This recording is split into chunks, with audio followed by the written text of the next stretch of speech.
You say Yorkshire puddings and I think about Sundays at home, all the family around the table. They've got everything, haven't they? They've got the crunch, they've got that toastiness on the outside, but they've also got that pillowy softness to them that can absorb the gravy from the plate. It's just a blanket of love. So I'm going to show you guys my ultimate Yorkshire pudding recipe. I start by making my batter. I'm going to use flour, eggs and milk. So first, I beat my free-range eggs in a large bowl. I add milk and beat again.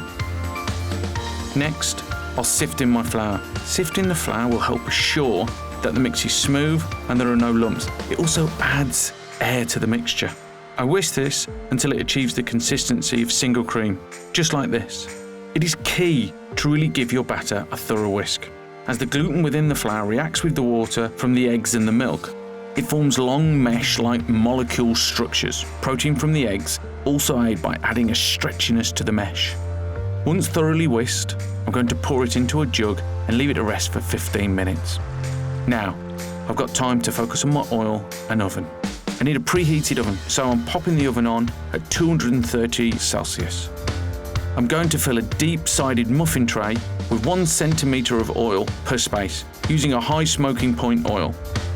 Then I pop the oil into the oven to heat. If you want to use different oils, check on the smoking points of your oil. I'm using vegetable oil, so I'm going to heat the oil for 15 minutes and lower the temperature to 210 Celsius.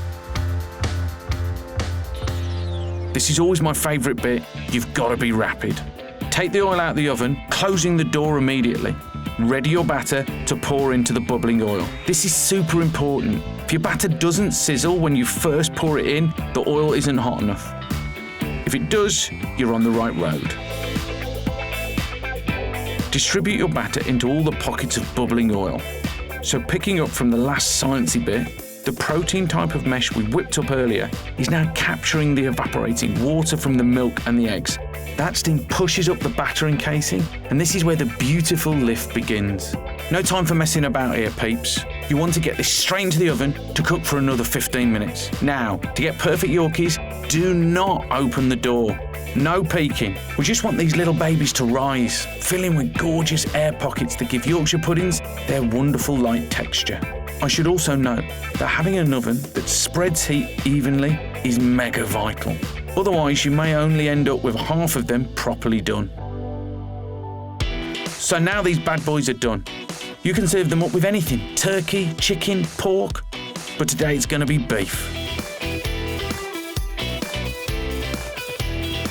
There's nothing like it. Light, fluffy, and perfect for capturing gravy. Oh, this looks scrummy. I've got to try it.